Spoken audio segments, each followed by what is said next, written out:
I find it somewhat strange that this morning in the Dáil the Taoiseach said that, the economic impact of this was not brought about by the government's reaction, but rather by COVID itself. Yet here we are talking about a scheme where you actively have to demonstrate that the government's regulations preclude the public from visiting your physical premises in order to get the money.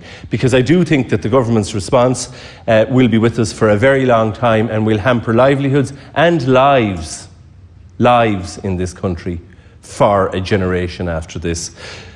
Because we do know that a shrinking economy and an economy which has been intentionally shrunk by the government, a shrinking economy affects our health service and it affects longevity and life expectancy in every state.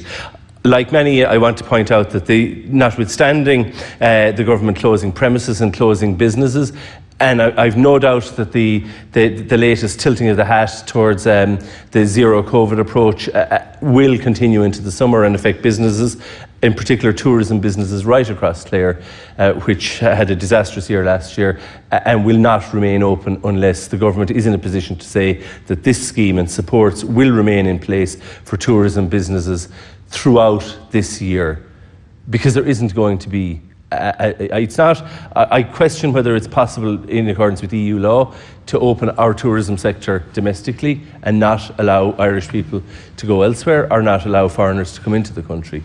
I think it'll be very tricky. And secondly, even if you do that, there's going to be a huge deficit in many tourism businesses.